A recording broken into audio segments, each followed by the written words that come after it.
And I'm just going to go ahead and admit people as they come through, Chris. Mm-hmm. But I would love to get started because we've got a lot of information to cover. So really excited here. So good morning, everybody. It is August 1st. I cannot believe that we are halfway through the summer. That is so depressing. But it is a beautiful day here in Maryland today, and I'm sure it's just as lovely in California. We don't know because the sun's probably not up yet. But you know who is? We've got Chris here, Chris from Cali. Thank you so much for joining us this morning, Chris. It's really a pleasure to have you, and just following you on your workplace page and all the information that you have to share with all of us. It's really incredible. Just looking at your resume, and I know you're going to kind of go over that, but a few things to share with y'all. He is the co-chair, co-founder of the EXP AI Council. That's the Artificial Intelligence Council. He's also a retired Silicon Valley CFO, COO, and CEO. That's huge. I'm not sure where that's pretty incredible.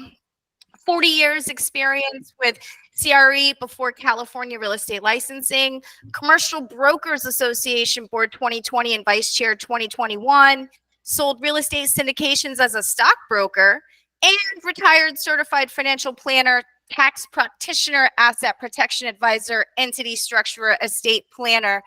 Tell us more, Chris. Let's go ahead and get started to this wonderful expert. We are so grateful to have you in Maryland with us today. And thank you so much for joining us. I'm going to let you go ahead and get started. Well, thank you so much, Julie, for having me. This is exciting. And if I fall asleep during this presentation, you'll understand that it is 6:03 this morning out here in California. I've got a beautiful view outside my window here in the office, and the sun is just starting to peek its way up behind me, so I can't see the sun. But I actually spent some time in Fredericksburg. So back around 2010, I think it was, while I was retired, I did some part-time work as a catastrophic insurance adjuster, and I was working out of the Fredericksburg office of State Farm. So I had some time there in Maryland. So that was kind of my little connection with you guys, I guess. So today, go ahead. No, go right ahead. Keep going. Today, I'm really excited to talk to you about what I'm calling AI secrets for real estate agents. And the whole subject of artificial intelligence moves so fast that every time I give this presentation, even if it's, 3 times in a week, there's always new information to share. So you like to think maybe of human years versus dog years. So dog years are what, 1/7? Well, I think that an AI year is probably about 13 days. So we are just jamming in the world of AI. And so let's just go ahead and hop right into this. And we're going to start with my friend Secret Squirrel. And I got to tell you, is that a cool looking squirrel or what? So I actually created this using artificial intelligence and one of the text to image programs out there. And I use several of them. And so I don't even remember which program I used for this, but it was a lot of fun creating my friend Secret Squirrel. And so Secret Squirrel has this secret formula, makes sense, right, of success for using artificial intelligence as a real estate agent. I always like to try to give something important at the very beginning to reward those people who are on time and who are really excited about the subject that we're talking about. And so the first thing that I want to talk about is the future of your success isn't the AI, it's you. And figuring out what it is that makes you unique. I feel. And what do you offer? What's your magic fairy dust that you have that you sprinkle into every transaction you do, every relationship that you do, that really sets you apart from all the other people? So you couple your personal exceptionalism with AI power tools, And that is the secret to becoming an AI empowered super agent. Does that make sense to everyone? Okay, perfect. So back when I graduated from college in 1983, so you can start to figure out how old I am. Yes, my age starts with a 6. I think it was Alan Troffler, a book came out and it was talking about high tech versus high touch. And the whole argument of high tech versus high touch has been around for decades, and so that's what really I want to talk about today. And Julie, thank you so much for going through my bio, so I won't spend any time on that. But I would like to invite everyone here, since you're all part of eXp Realty, to join us on Workplace for a group called AI Adventures. So please, if you want to take a second while we're doing this, hop on there and click Join AI Adventures. I will admit people after we're done. But that is a group that I do a lot of posting in, and I invite you to post in things about artificial intelligence that are educational, newsworthy, that you think other agents would benefit from.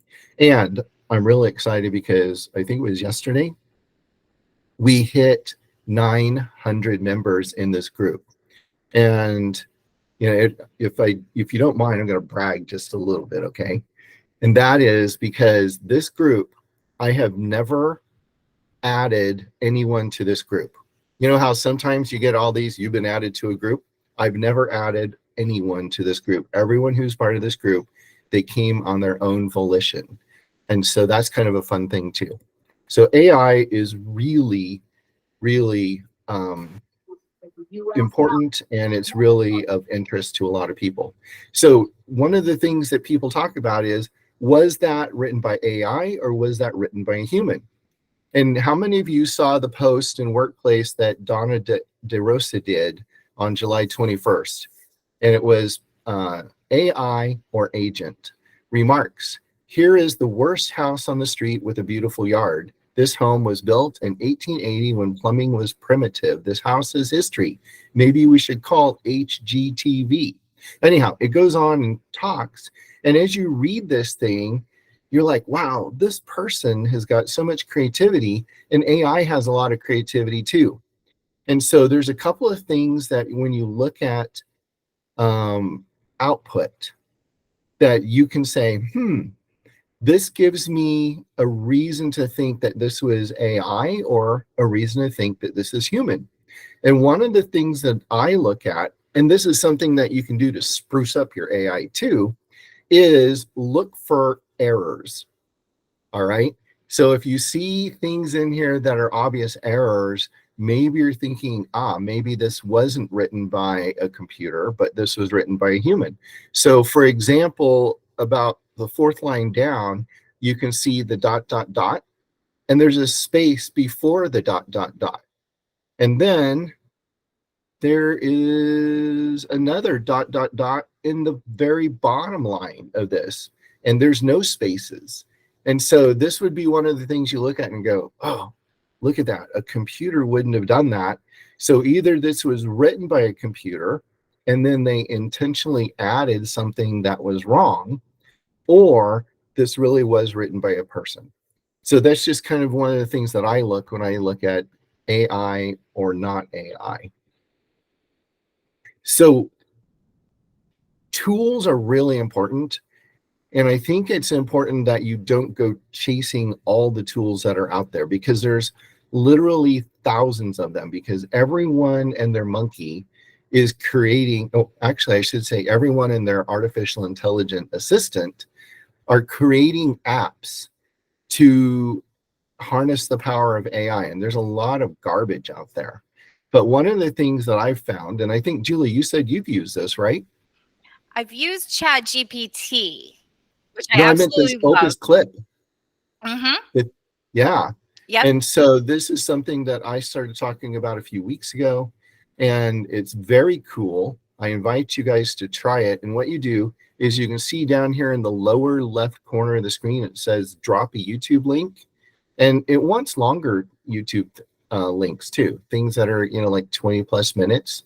And so what you do is you pop a link in there and it creates little clips for you to post in your social media channels, specifically on YouTube.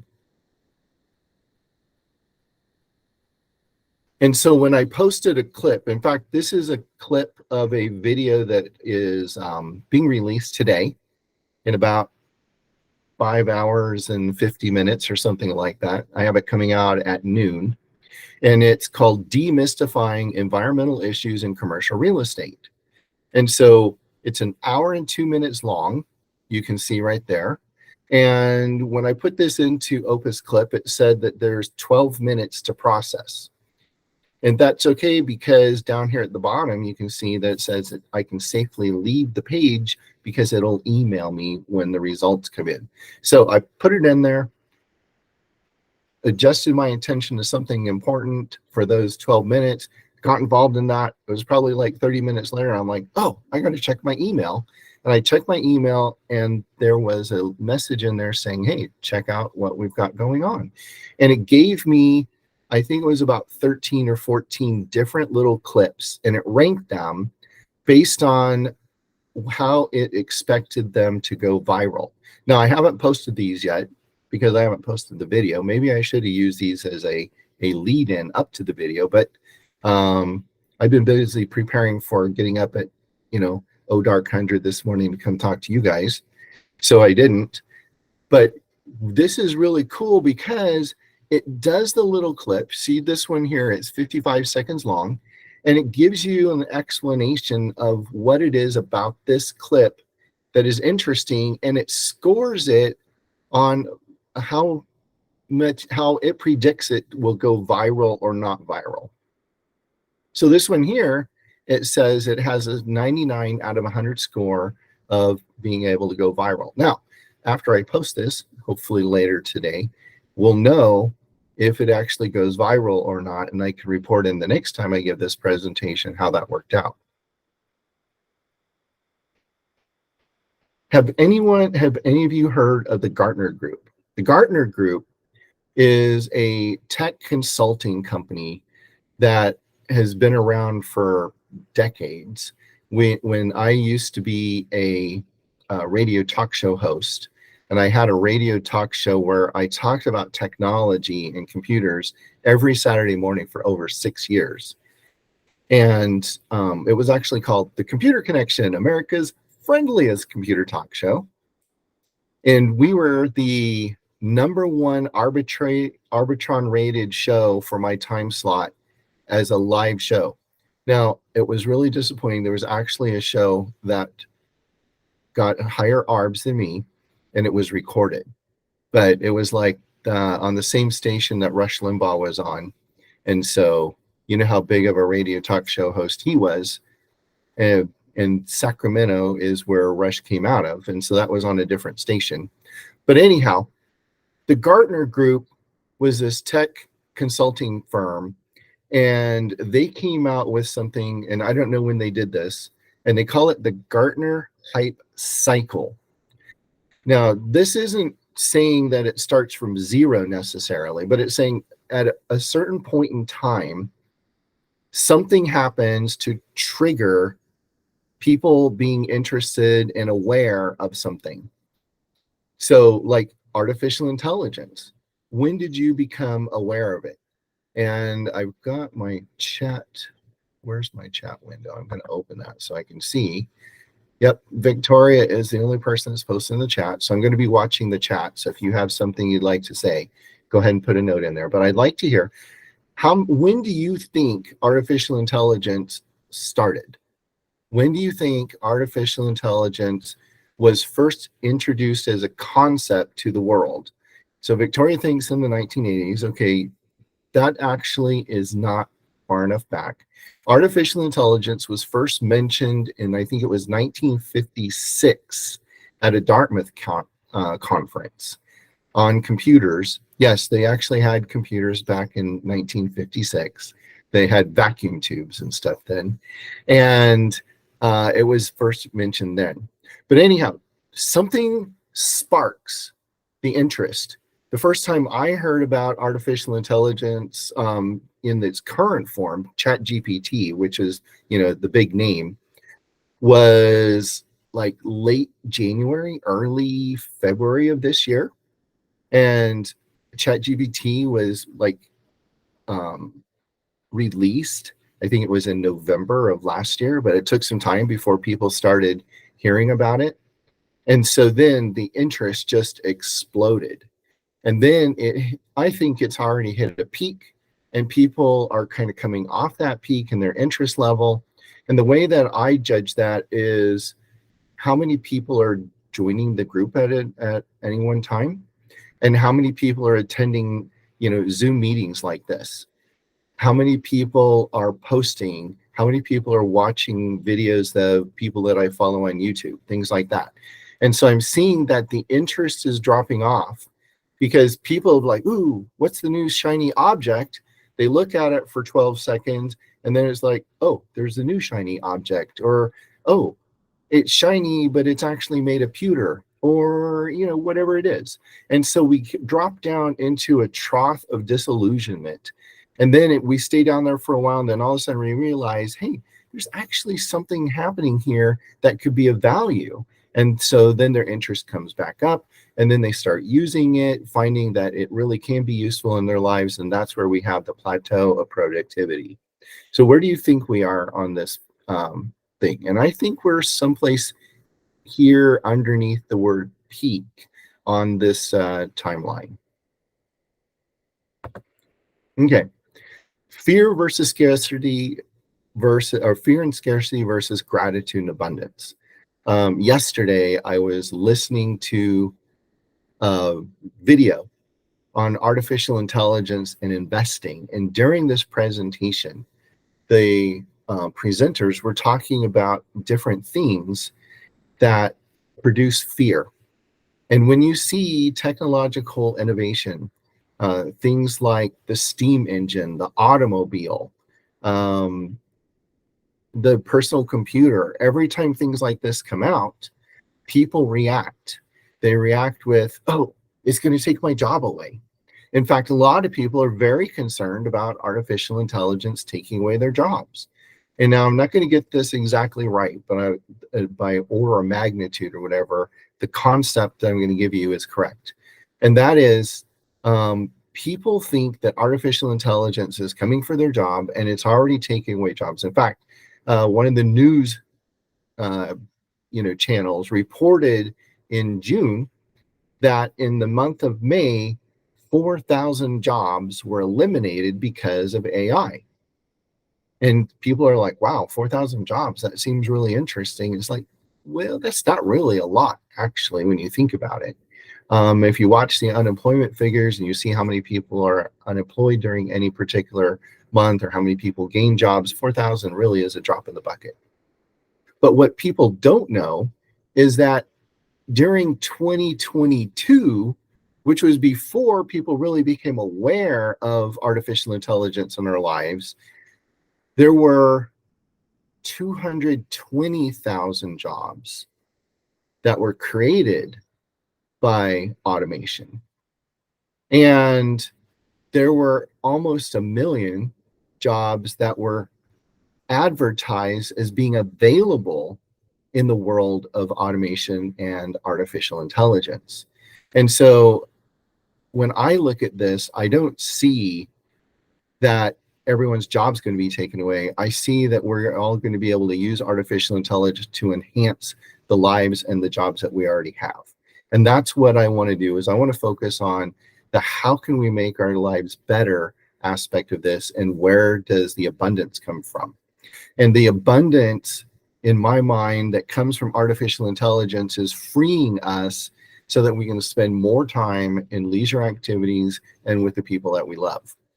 And that's really what you want to do. I mean, did you become a real estate agent to work 24/7?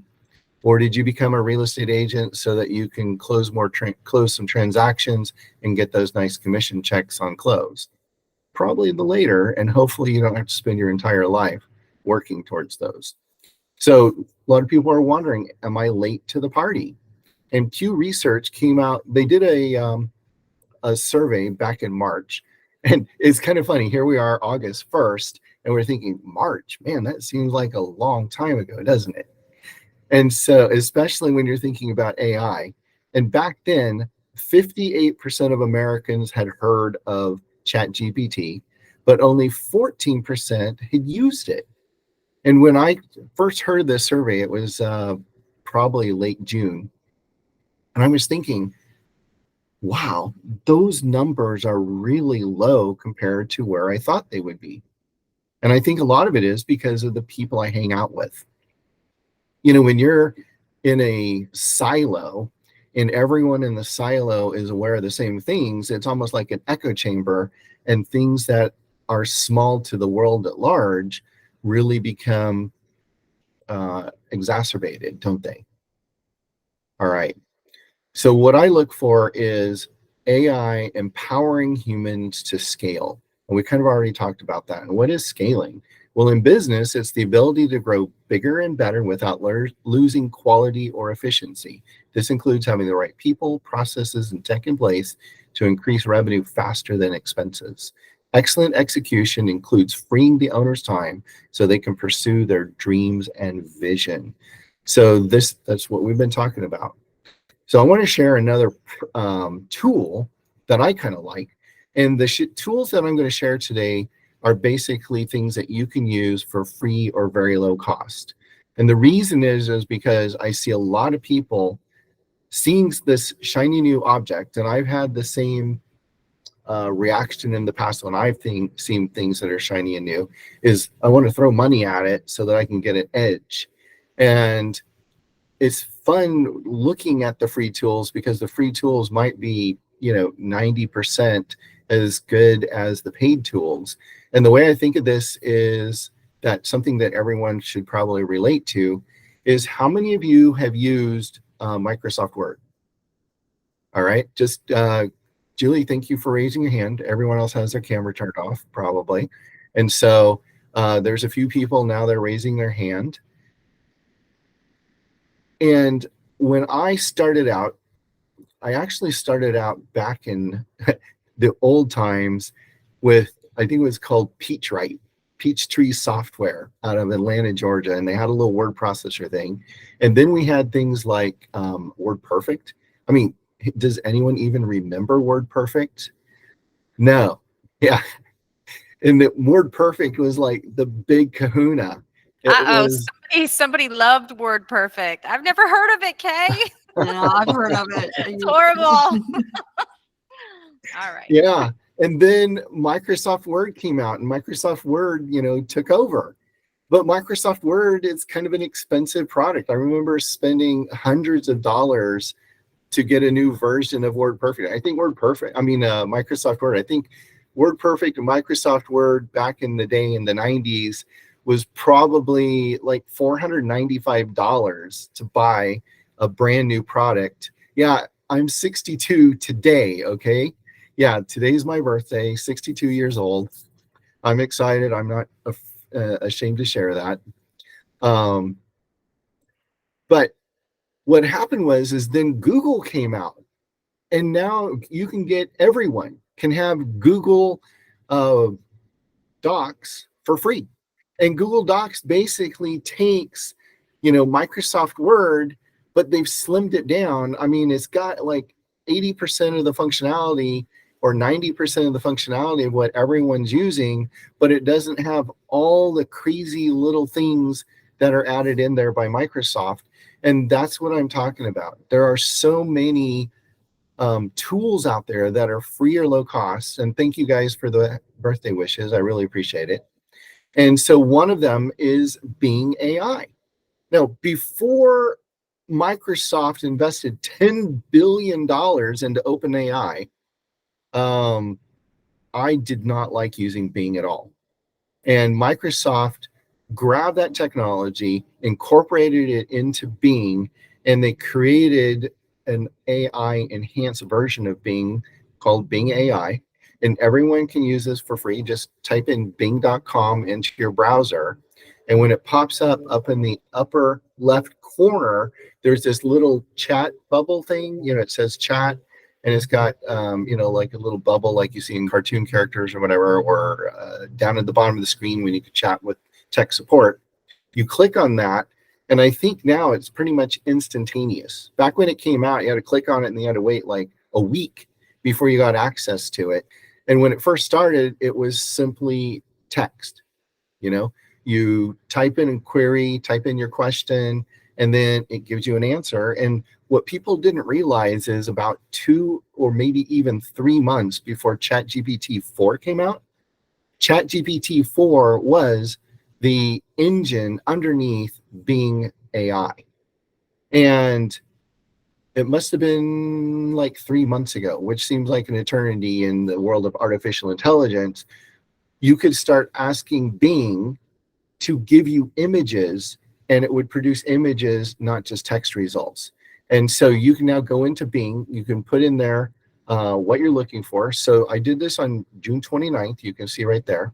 And I said, please generate an image, photorealistic, 16 by 9, commercial real estate agent in the city.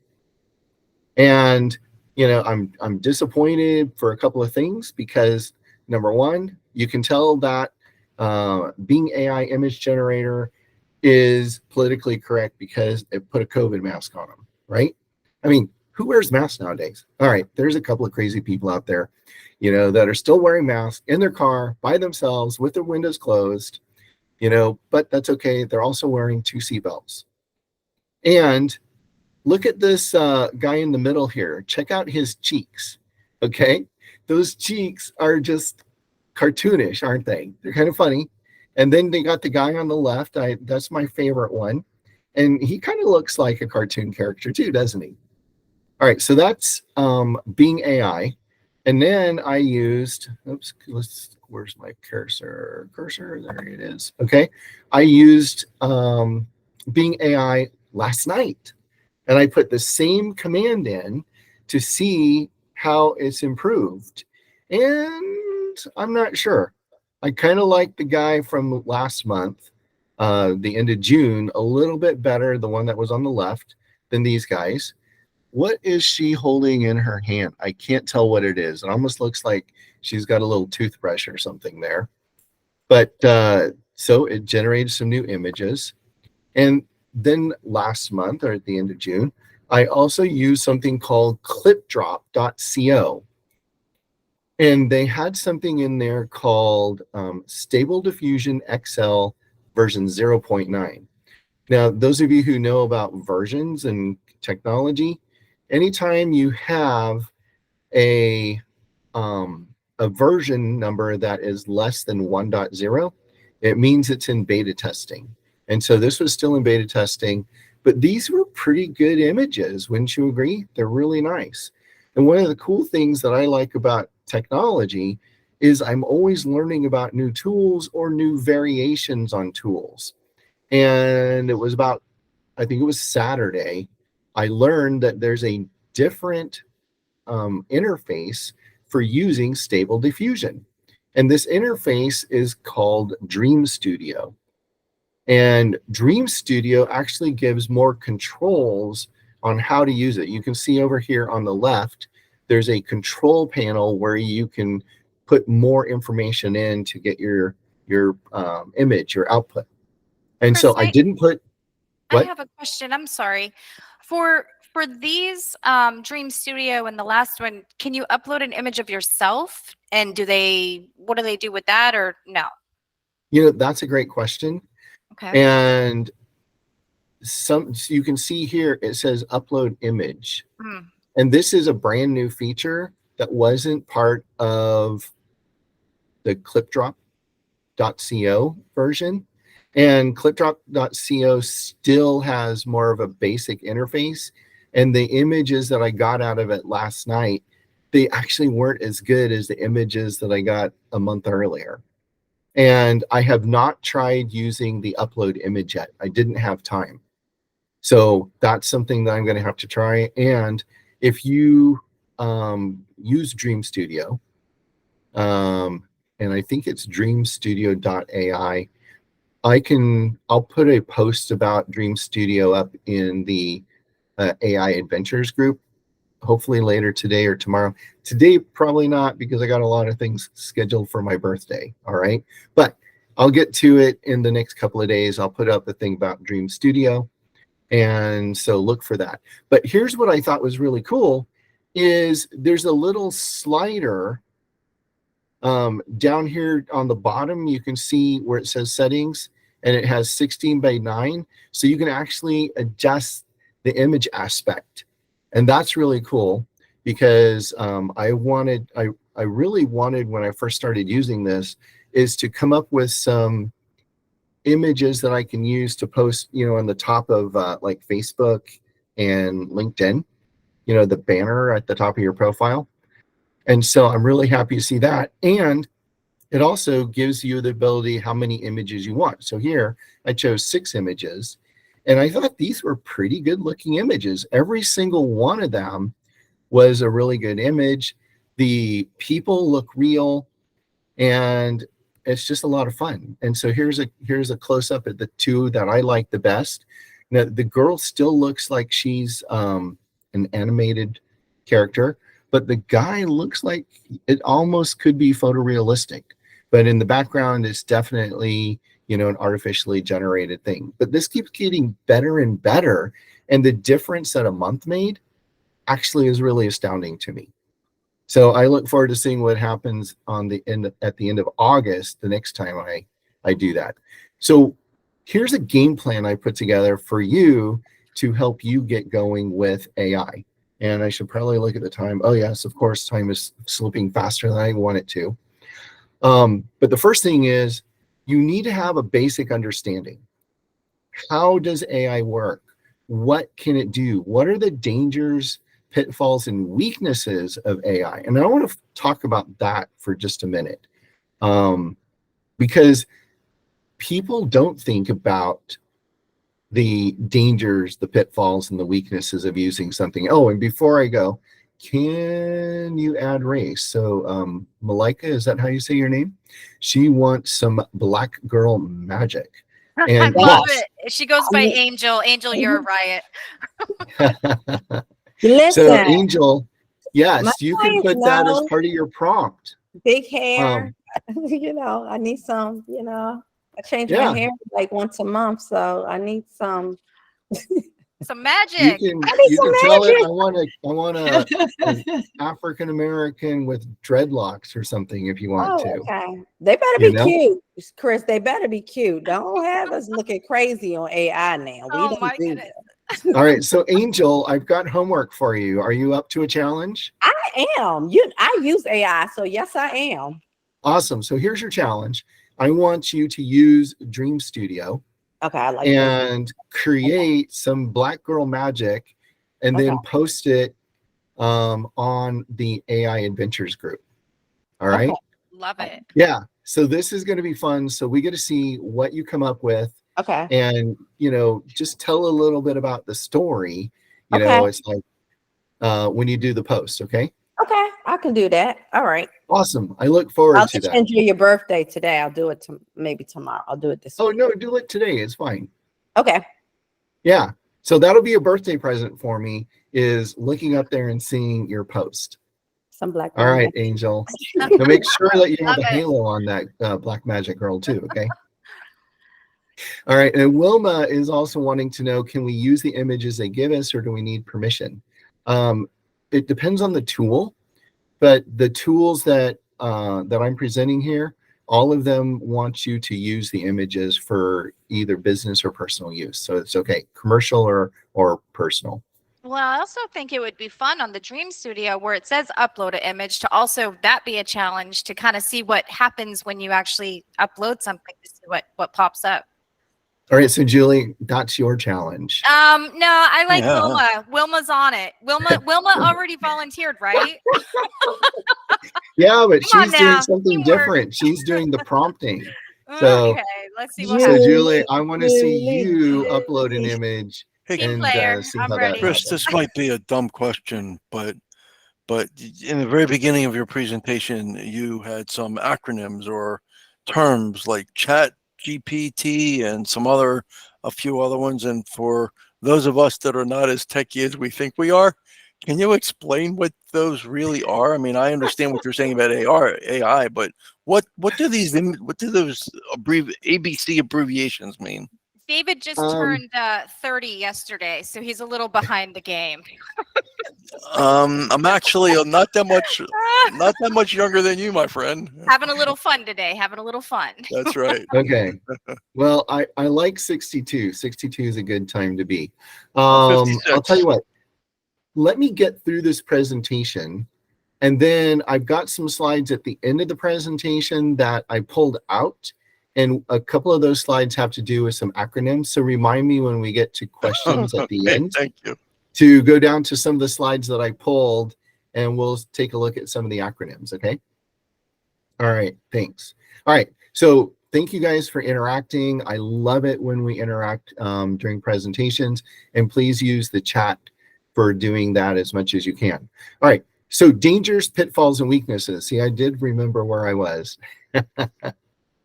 One of the biggest things that I see with AI is that what you put into AI typically is going to the AI vendor, and they're using it to enhance the tools, and you don't know what else they're doing. One of the things that I'm really super concerned about is with thousands of tools coming out, you don't know really who the producer of the tools are, and can you trust them with your data? Okay. I mean, you see these tools, and even without AI, other tools that are out there, I'm always wondering, when I add an app to my phone, is that app accessing, because it always asks for permissions, right? It says they want access to my camera, they want access to my microphone, they want access to my data. And I've got sensitive data on my phone and on my computer. I mean, things like passwords and usernames, and not just for things like Dream Studio, but for things like my bank account. So I actually use my own little code when I make up passwords, and I change the passwords using my own code, so that if someone does look at them, they're not going to be immediately, oh, let's just copy paste this password into Chris's bank account and go suck his money out. They actually have to change some things in my password. My wife is always upset. She's like, I don't remember your code. You better not die. Okay. All right. So danger of data. There's another huge danger that people should be aware of, and that is this whole thing of AI is biased. Now, all of us have biases, and people want to say, oh, I'm not biased. Well, to heck with that, you're biased. Everyone is biased, because we all have a background that we come from. We have cultural heritage. We have the things that we've learned, the things that we believe that are different than other people, and that makes us biased, right? And tech is biased. They're very biased. I mean, when you look at political contributions of one party over the other, like 99% of contributions in politics lean one direction. They don't go to the other direction. And when you think about this, AI is very biased, and you have to look at the output that comes out, and you have to edit it before you put it out to the world, so that it reflects you and who you are and what your perspective on the world is. Okay. So number one, highly recommend anytime you produce content that you read through it and you edit it to make sure that it reflects your biases. Now, if you get good at querying, asking questions, they call it prompt engineering. If you become a good prompt engineer, you start to include in your prompting your biases and what you're looking for. All right. Back in the late 80s, early 90s, TV stations used to come to me a lot of times and ask me to do interviews on technology, because, well, in the 90s, at least, I did a radio show. Before that, I was a columnist for technology, tabloid newspaper. And I also wrote a bunch of articles and things for major publications too. And so they used to come to me, and the first time they came to me, it was like, Chris, we want to interview about X. And I don't even remember what X is. Okay. They wanted to interview me on something, and we spent like 20 minutes, me just, passionately talking my heart out on this subject because I was really passionate about it. And then they're like, okay, this is going to air on the 10 o'clock news. So I hop on television and I'm watching the 10 o'clock news. I'm waiting for me to come up. And all they did is they aired one little clip. It was like 3 seconds long, and it was totally out of context. And it was exactly the opposite of what my thought and biases were. And I'm like, that's not me. I don't want the world looking at that and saying, that's the way Chris thinks. And so in the future, when they called me up, I would ask the producer who was calling, I say, what is the angle that you're looking for? What is it that you're hoping I'm going to say? What are you going to edit out of this? What's the quote that you're looking for? And so then they would tell me, well, Chris, here's what we're looking for. I'm like, okay, I can't do that. That doesn't agree with what I think. So I'm not going to do this interview, but hey, keep me in mind for the next one. And then they'd call me up and they'd say, hey, here's what we're looking for. I'm like, great. I'm on board with that one. So then we would go to like a computer store or someplace, and we'd do an interview with the right tech background. And I'm like, okay, I understand from the producer, this is what you guys are looking for. So let's do it. So I would immediately make the statement that they were looking for. It'd take us 30 seconds and we'd be done. And then when they aired the news thing, there I was on television saying what I believed, and it was congruent with me. And so that's one of the things you have to look for in artificial intelligence is, does the output agree with who you are and what you're trying to do? Now, artificial intelligence actually hallucinates, okay? And so hallucination, when you think of someone hallucinating, they're seeing things and acting on things that aren't true. And you got to understand that artificial intelligence as we experience it now, which is basically most people are using ChatGPT or some derivative of that or variation on that theme, is trained on a lot of internet data. Now, we all know that everything you read and see on the internet is absolutely 100% factual and true, right? All right. Does everyone believe everything that you see on the internet? Yeah, and if you believe that, I've got a bridge in Brooklyn that I'd like to sell you too. See, since you guys are all on the East Coast, I got to use an East Coast thing, right? It's not like, hey, I've got some land just west of the Golden Gate that I'd like to sell you. All right. So there was an attorney, I think it was around May, and he used ChatGPT to do a brief that he presented to the court.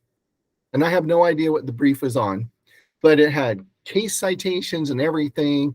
He looked through it. He's like, wow, this is amazing. This is great.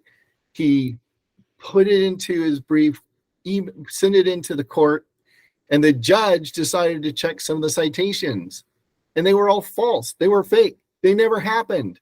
ChatGPT made them up. And so you got to look and verify the data. If one of the AI tools gives you a link and it looks good, don't just assume because it looks real that it is. Click on that link, go look at it, and verify that the source is accurate and actually exists. All right, so the next thing after you have a basic understanding is start with a basic task to accomplish a goal. Now, I've already shown you a couple of things. I showed you Opus. So that's a tool that you can use specifically today to help you with your social media. All right. I've also showed you Bing AI and using that to generate images. I showed you clipdrop.co as another tool that you can use for free to generate images. And I showed you Dream Studio, which is the newest tool that I started using last night, and it works even better than some of the other tools. And I've got some other tools that I need to go back and revisit because this AI race is kind of like a horse race where sometimes one horse is ahead, and then at other times in the race, another horse is ahead, and they keep jockeying for position of being up front. And so when you use a tool, if a tool doesn't work as well as you think it is, when you first see it, that doesn't mean you should just say, forget it, but go back and revisit it every once in a while. And remind me to talk about that later if I forget. So that's what I'm talking about here is add and use proven tools. Look at things that other people are saying, hey, I've had success with this. Part of the problem with being at the forefront of anything is when you're on the bleeding edge, it's easy to get cut and contribute blood to the party. All right, and here's the ABCDEs, or the alphabet, is always be continuing diligent education. And I actually used AI to come up with this because I'm like, the whole thing about always be selling, and selling in my mind is spelled with a C because I'm using my cell phone. Because what is it that we do as real estate agents that makes us money is we make phone calls, right? We get on the phone and we have personal interaction, high touch versus high tech. And that's going to continue to be the game in my mind of success in the future, is differentiating yourself in the eyes of your clients and being real as a person, because as more and more people adopt AI, they're going to start sounding more and more alike. Okay. And just try this. Use different AI tools like ChatGPT and Bard and Claude. Use Bing AI. Put the same prompt into multiple tools and see if you have different answers or similar answers. And I saw a presentation live where someone put a question into like 3 different AI engines that were all from 3 different companies. So they were all developed separately. And the answer that came out of AI, 80% of the answer was the same across the 3 different tools. And I like using AI for brainstorming. And because of that, I want to brainstorm with different people. How many of you have like 2 or 3 different people you go to when you have something that's bothering you to ask their opinion? So if you go to one person all the time, you're going to get kind of the same opinion from that one person. So that's why you do that, right? And that's what I do too, is I go to multiple tools. I ask exactly the same question to see what are the differences that you get from those tools, and then take the best from all the tools. All right, let's see. What do we got next? Hopefully I would love to invite you all to please join me on YouTube. I talk a lot about AI and I talk a lot about real estate. So coming up on Thursday, I've got an advanced discussion on SBA financing. Most of you are residential, so that's not going to help you much. And I just released a video last week on SBA, kind of an introduction to the video that's coming out today. Here is on the bleeding edge of AI, which is basically an older version of this presentation. And Julia's been gracious enough to say that she's going to send me the recording of this. So I'm going to post it up on YouTube so you can go back and review this one too. And there's a lot of different things on here on artificial intelligence. And sometimes I just post some things for fun. All right, so please join me on YouTube. All right, so what do I use AI for? I already mentioned brainstorming. All right, document creation enhancement. About 3 weeks ago, I needed to write an engagement letter for a commercial real estate transaction I'm working on.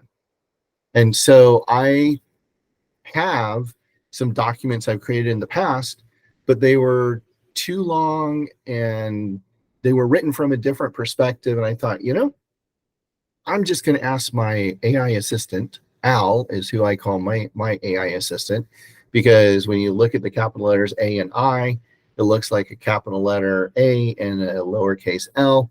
So I call my AI assistant Al. So Al and I got to work and I said, AI, act as an attorney or a paralegal who specializes in the subject matter of the question I'm going to ask. and create an engagement letter for, and then I explained what I was doing. And it came out with a draft, and it got it like 90% right. And then I said, okay, and I'm one of these people, I think this is important. Okay, what I'm going to say next, and that is, how many of you have ever had an assistant or someone that you were mentoring or training to do something? Anyone? Or is everyone still awake? Okay. Yep, good. People are there. And when you have someone that you're working with, you have to give them feedback and positive reinforcement. And so that's what I do when I'm working with the AI tools, is I actually give them feedback. So when my AI tools are doing something good, I say, oh, that's great. And I especially like this about whatever the answer was. All right. So the more feedback you give the tools you're working with, remember, these companies are keeping track of you. The more feedback you give, the better it can tailor future answers or tailor the project that you're working on to your needs. And so I always give positive feedback and negative feedback. And I don't swear at my AI tools, but I'm like, well, this tool is really good, but this didn't quite work for me. So let's retry this part of it, but leave the rest of it alone. And that's another thing, is when you ask it to enhance something, tell it what you want to enhance. Don't just say, hey, make this better. Say, make this better by doing this. And I'm always specific, only change this, leave the rest of it alone. Okay. Or sometimes I will paste something into an AI tool and I'll say, review this, rewrite it, and then give me specifically what you changed, because I'm not going to be able to go through and notice all of the changes necessarily. All right, image creation manipulation, you guys saw that. Intelligent search. This is really important too, because you can really tailor your searches. And there's, I'm going to go ahead and talk about this real quick. What time is it? Oh, we're almost done. Not that I'm almost done, but our hour is almost up. Intelligent search. See, my age is showing. I don't remember what I was talking about or what I was going to say. All right, it'll come back to me. So anyone seen the movie Everything Everywhere All at Once? I haven't. It's on my list. But here's what we're seeing with AI. Everyone sees chat, where you ask it questions. Almost everyone sees text to image. All right. Deep fakes. That's a real huge danger that's coming up. I think it's going to be big during the political season. We've already seen some of the politicians creating fake images and fake conferences and fake voices of their opponents and posting them on social media or in the news or whatever. So we're going to see that AI is going to have a big impact on the election next year for that, I think. Text to video. We're now starting to see that you can write in a prompt and it'll create short video clips based on that prompt. It won't surprise me if by the end of 2024, only about 15, 17 months from now, we're going to be able to see decent length videos that we can create our own entertainment. Like I'm watching Suits right now. I'm enjoying Suits. And when I get to the end of it, I might say, hey, let's create a new season of Suits and come up with a really cool plot, use the same characters, and produce a video for me. And I think that's something we're going to see in the future. And that's why Hollywood is on strike right now, the actors and the screenwriters, is because they believe they're going to be taken out by artificial intelligence. Robots. I mean, robots are really getting real, should I say? I mean, Data, the android on Star Trek, pretty cool. But I think we're going to start seeing stuff that are maybe not as good as Data, but we're going to see some pretty cool stuff coming up. Multimodality tools. We already demonstrated that you can go into Bing AI, ask it questions, and you can ask it to generate images. So it's probably not going to be long before we're going to be able to go into Bing AI and say, create a short video. In fact, if you visit my YouTube channel, there's about a 20-second video up there or something of a song. And I used ChatGPT to create the lyrics for this song, and I put it into this program, and an artificial voice sings the song set to music. It's pretty cool. It's a little short that I did up on my YouTube channel.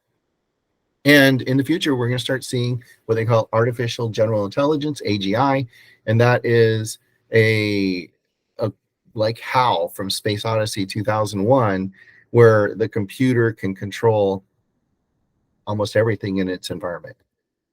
All right, opportunities: automation, brainstorming, content creation, customer service, data analysis, lead generation, proofing, review, research, teaching, training. And I could talk for 20 minutes about each of those. Things that it can do now: AI can pass the bar exam. It can pass the medical licensing boards.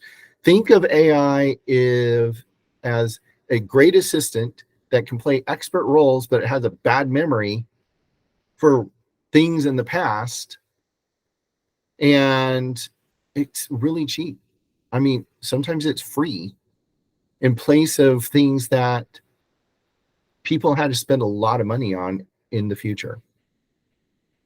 All right, so we're out of time, so I don't really have time for that. And I apologize that maybe I droned on about some things a little bit too much. I get up on my soapbox sometimes. I hope that you enjoyed today's presentation. And Julie, is it I'm okay? sorry. I was going to ask if you could talk about the future vision slide. Okay. If you could put So people I there. wanted permission to go overtime. You know, If we're good, I think, I mean, if people want to hop off, they can hop off, but we've got quite a few people on here and a lot of great information. There was a question, and if you're good to go, it's your birthday, it's your call.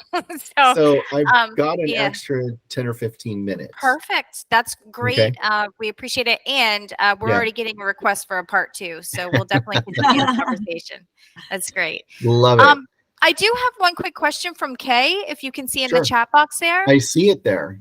So Okay. Kay has received texts from 2 different people with similar requests from different states, and they're wondering if they're fake.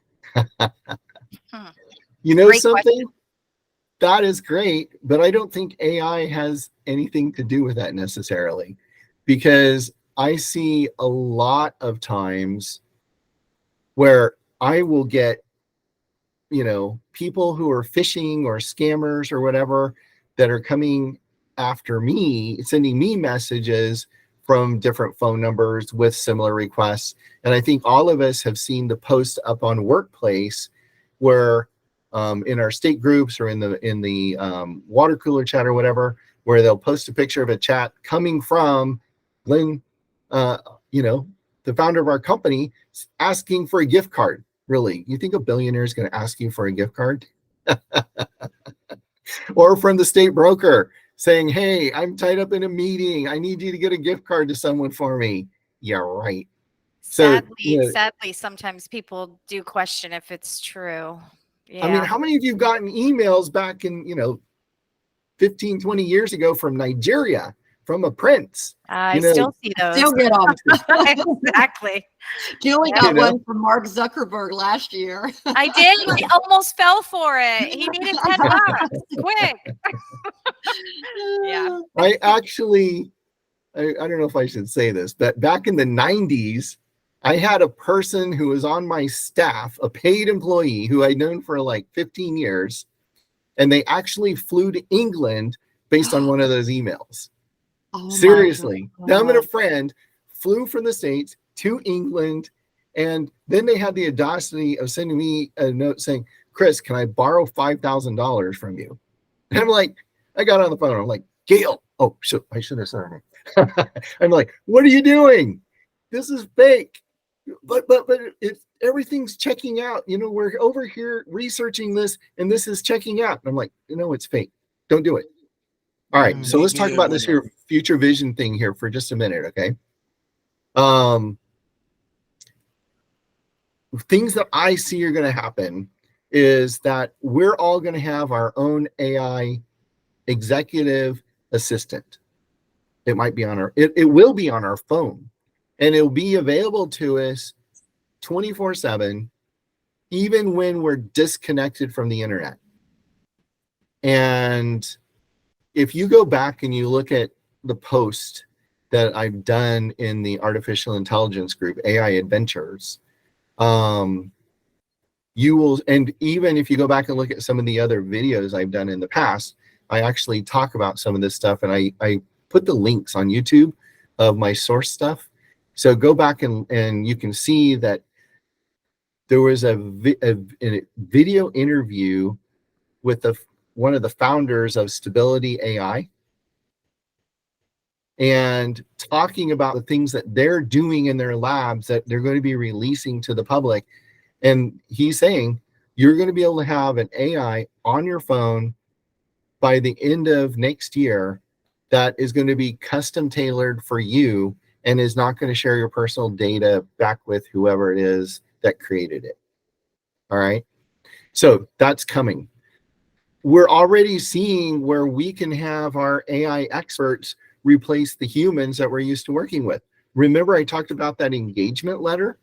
I didn't have to go to my attorney and say, hey, attorney, write me an engagement letter. I just used ChatGPT. All right. And I use the free version. I don't use the paid version. And there's a lot of people out there that are giving money to these woke tech companies that, you know, support causes that are 180 degrees opposite of what we want to see in the future. And maybe some of you want to go with that direction. That's okay. It's up to you. But that's a great thing. We still kind of live in America where we got some freedom of choice. So you're going to be able to replace it. I mean, look at the stuff that you can do with image generation, image manipulation. I didn't have time today, but I spent a couple of hours playing with an image program. It's actually up on clipdrop.co, where you can upload an image and you can say, create other images that are like this image. Okay, it's very cool.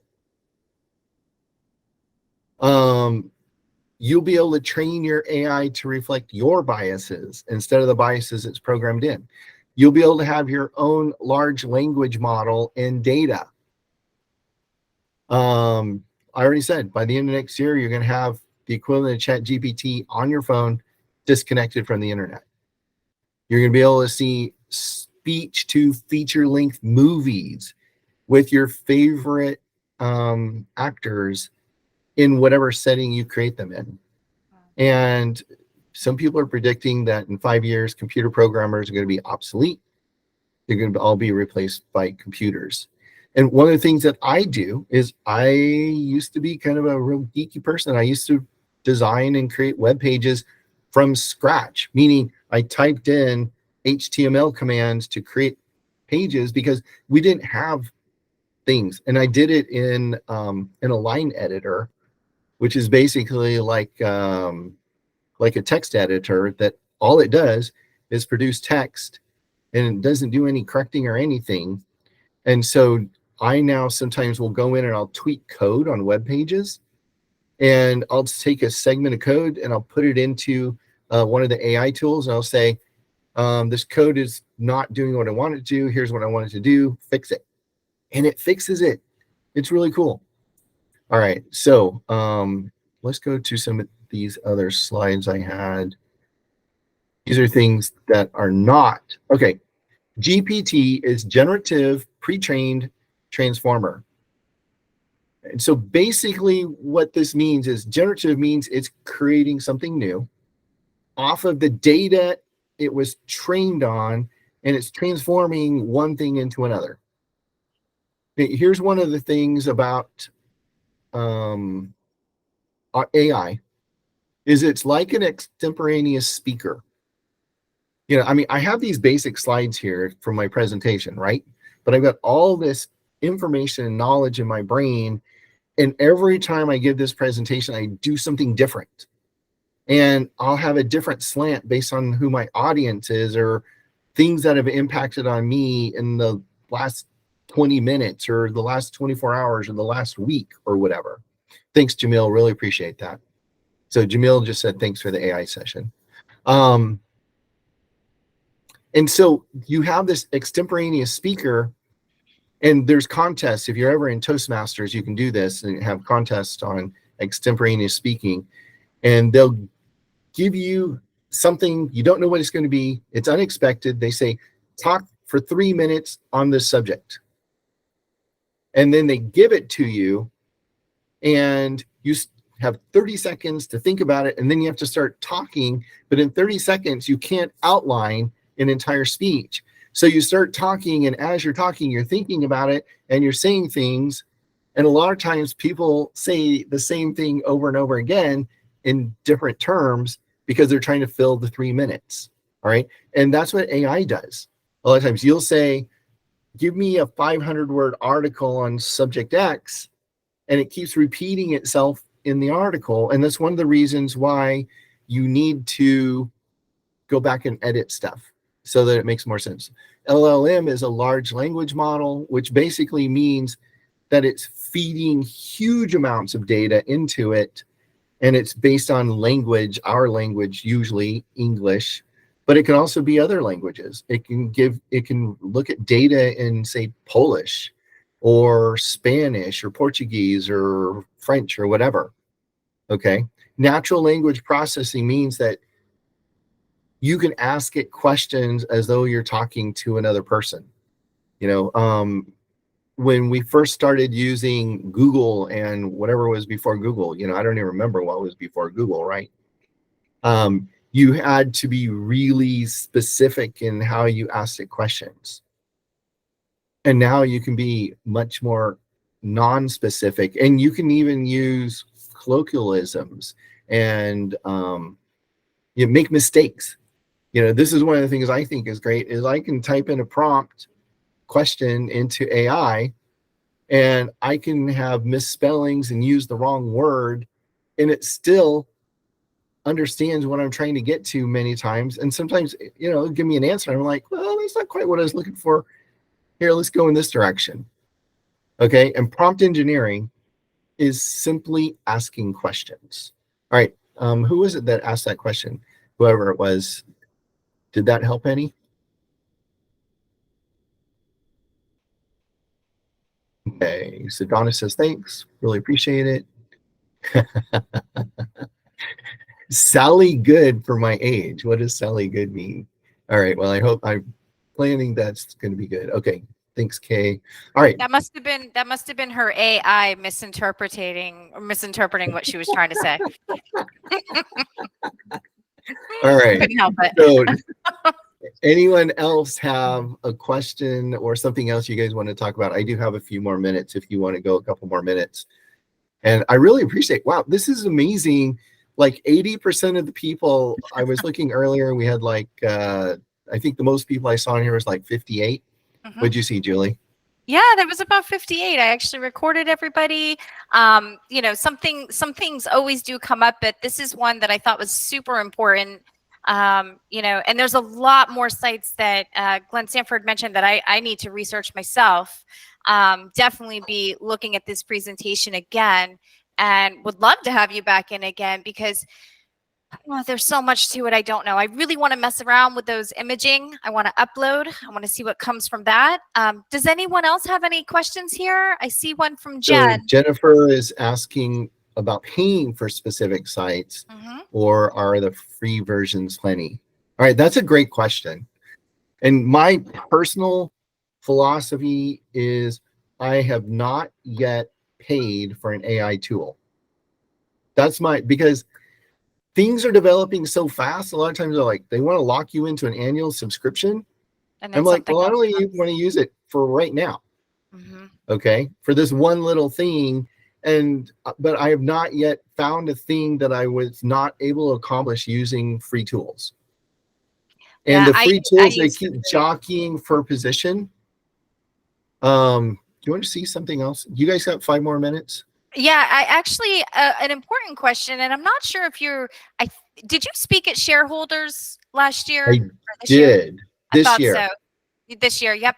And then also, can you, somebody's asking about the EXP AI Council, Syed, and I think he knows a lot about AI as well. Feel free to open your mic, Syed. Yeah, the EXP AI Council, as far as I know, you guys are the first group that has been publicly announced to. It's exciting. Okay. We started working on this about 3 weeks ago with Russ Lagan. You know him from the Friday Fire meetings. Yes. Okay.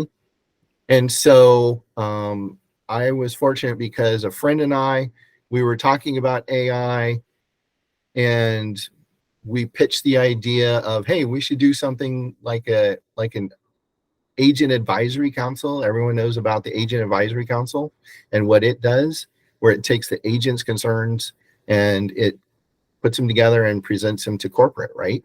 To help corporate with messaging of what do we want to know about, improving our experience as EXP agents.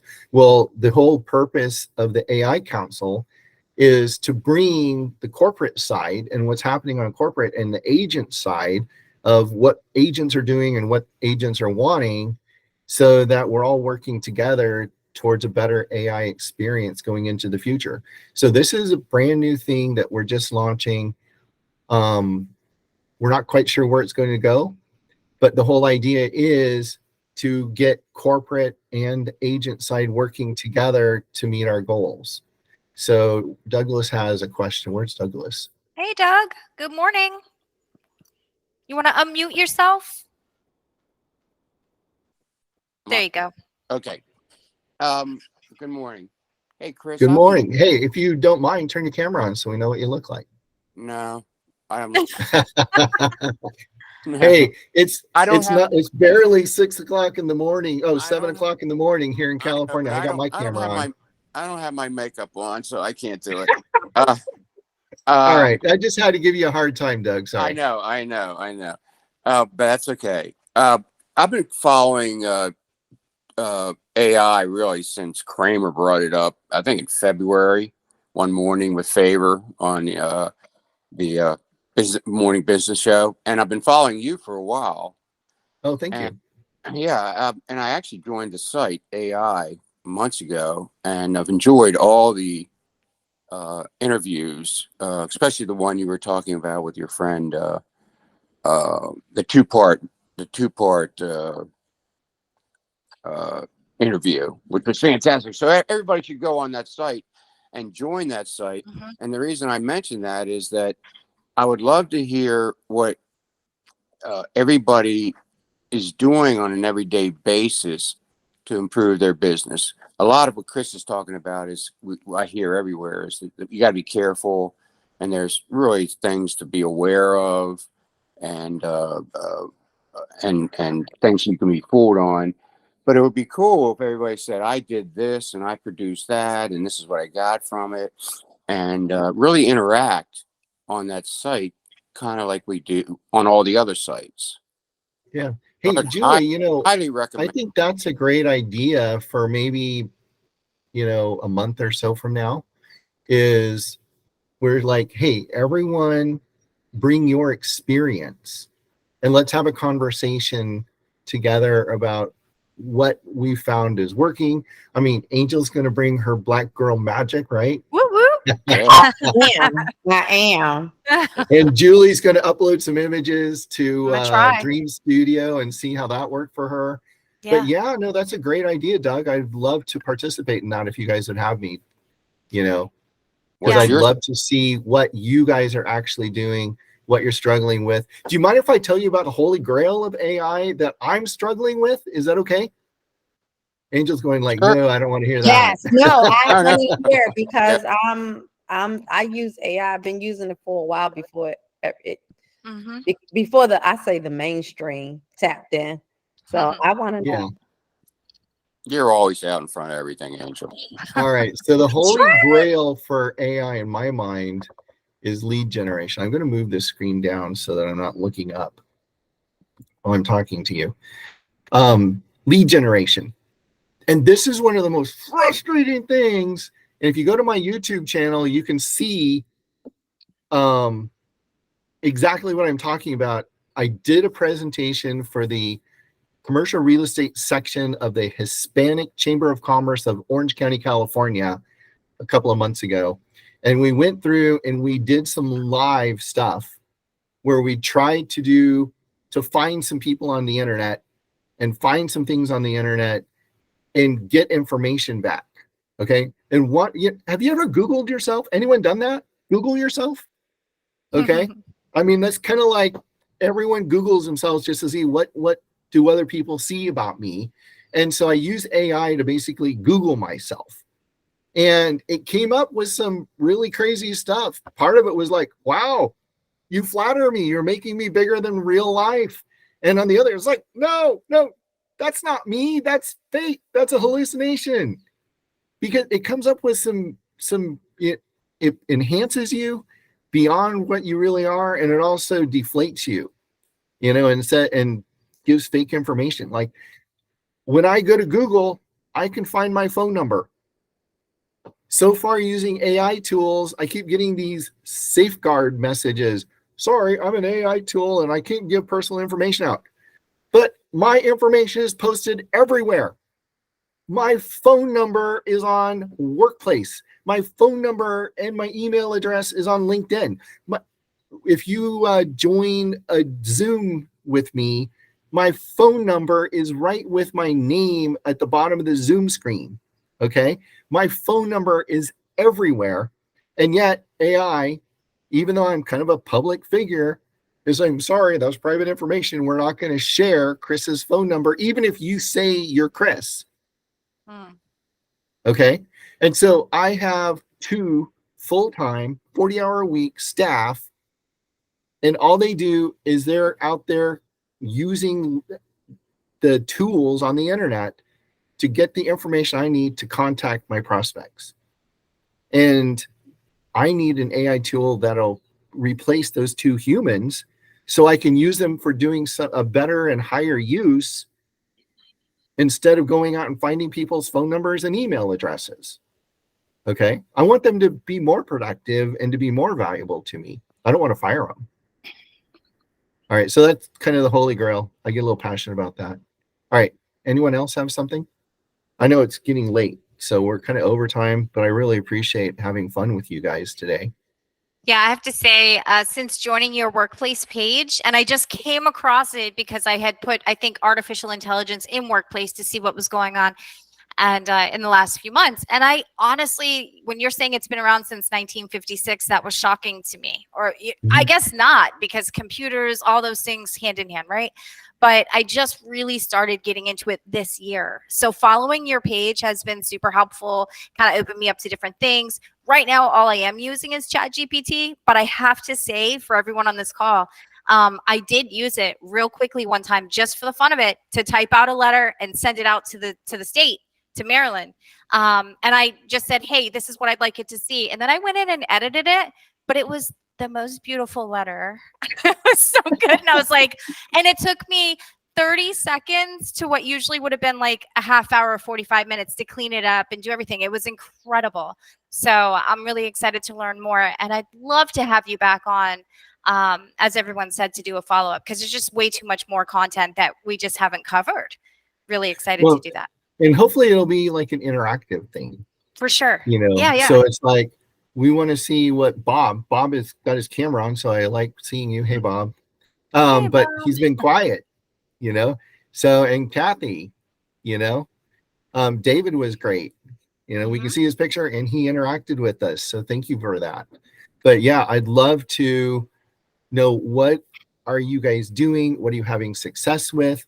What are the things that you want to bring to the AI Council? And is there anyone in the audience who thinks they'd like to be on the council or one of our subcommittees? Because we want to create a small subsection of the entire EXP agent audience so that we're giving great input back to corporate and hearing back from corporate. So Angel, you have a question or something? I do. I would be interested in the council because I'm techie like that. But are you finding more? Pop me a note on chat, okay? Workplace chat. Yeah. Are you finding more use for the commercial side? Like, how is it changing your interaction with your clients on the commercial side? I know it's a plethora on the residential side, but how is AI helping you on your commercial? Great question. Yeah. A lot of it is enhancing things I'm already doing. So for example, when I'm posting things on social media, I will ask it to enhance what I'm already doing to make it better. When I'm writing letters, like that engagement letter, it's like instead of using something I already had that was different, and going in and re-editing myself, I just started from scratch and had it create something from scratch for me. But again, it's really important to train your AI tools so that they are creating what you want, tailored specifically for you. All right. And I think this is really, like Okay. I said, the very beginning, the secret formula is not being the same as everyone else, but adding your own, special magic dust to it, so that you stand out and people look at the stuff that you create and they still see you in it, instead of, oh, this looks like all the other 4 million agents in the United States that just went and they did their own, just used the AI tool and it all looks similar. Hey, Chris, at the risk of being poetic, does AI learn? So if you use it more often, does it know your style? Is it going towards that? Like, Yeah. yeah, that's what's scary more than anything else. Yeah. Well, Or if exciting. you I mean, you can Well, look at it true, different right. ways. Yeah, I was gonna you say, want or explaining. you want to be scared for a moment, Mm-hmm. think of central bank digital currencies, where all of our monetary transactions are moving away from paper and coins to digital. I mean, the government is creating money by simply saying, add another $1 trillion to the deficit. And there's no printing of money. It's not like they have to use a printing press anymore.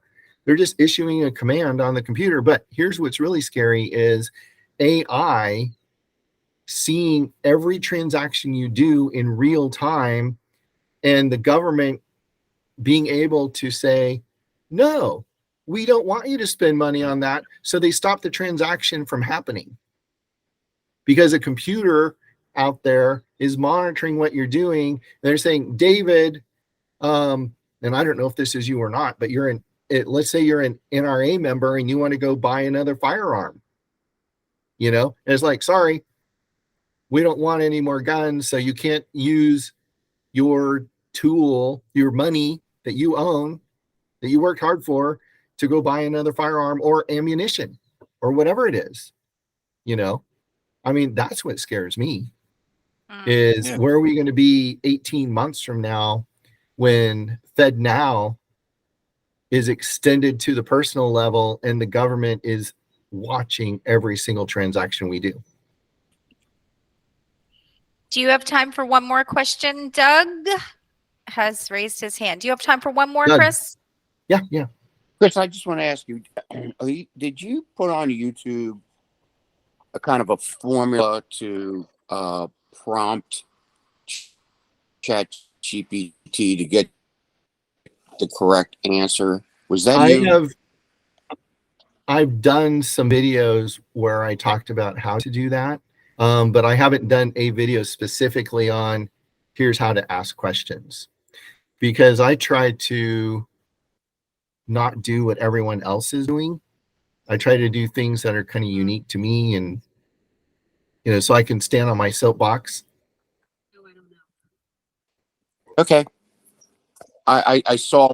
But yeah, I got some stuff out I there. saw one. I thought it was interesting about how to get it to respond to what, so it doesn't go off on its own, and you try to refine it to exactly what your goal is to get back. So anyway, yeah, well, using multiple tools, for querying it for answers. I mean, this is something we could easily spend an hour on is, before we do this, like a week in advance, it's like, okay, let's find a topic that would be really super interesting to people, or maybe 2 topics or 3 topics, and let's go in and let's use some tools and see how that works. But trying to do I did some neuropsychology testing here recently because, do you mind if I'm transparent for a moment, Julie? Is that okay? I think you're in good company. So I went to the Build conference in 21, and there were 5,000 people there, and I came home with the Delta variant of COVID. I ended up in the hospital for 27 days, and it affected how I think. Wow. And so I just went through just a couple of months ago some testing, and the way I was thinking, I wanted to know, how do I compare to everyone else? And fortunately, I'm still above average, even when in my diminished state. Thank God. But I didn't know that until I had the testing. I was like, oh my goodness, I'm not half of what I used to be, is what I was thinking. But where was I going with that? But anyhow, it's like one of the tests that they gave me was, give me as many words as you can that start with the letter S. And I gave them they said, you got 1 minute to do this. And after 45 seconds, I couldn't think of any more words that began with the letter S. And then when they gave the results, they're like, well, you're in like the 87th percentile compared to everyone else in this test. I'm like, what? I mean, I felt so inadequate while I was doing it, but yet I tested above average. That's good. That's good. We're glad you're better. That's horrible to hear. Thanks. But that's what I was going to say is, when you're on the spot and you haven't had time to think about stuff and prepare, a lot of times you get like brain lock. I'm sure all of you have experienced that, right? Mm-hmm. And so let's come up with a couple of things. And it's like, okay, so we're going to see what we can do with this subject and maybe a third subject, and just spend an hour and saying, how do we use the AI tools for noodling this dilemma? That sounds great. Challenge. Okay. That would be a lot of fun. Love it. Yeah, I look forward to that. So we'll all get together, and I see Angel there, Doug, a lot of people still on the call, Bob, Lanessa. Hey guys. Hi, Kathy. Good morning.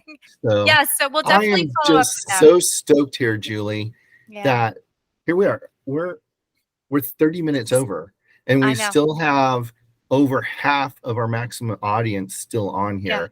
That is amazing. I just want to credit each of you and commend you for being here today, for investing your time in your future, for wanting to learn, for having the curiosity. And for those of you who interacted, I want to give a special shout out of thanks and gratitude to you for interacting with us today. Thank you so much. And I'm looking forward to next time. Anything else, Julie? We'll be in touch, and have a wonderful birthday. Your day hasn't even started yet. It's 7:30 California time. Go enjoy the day.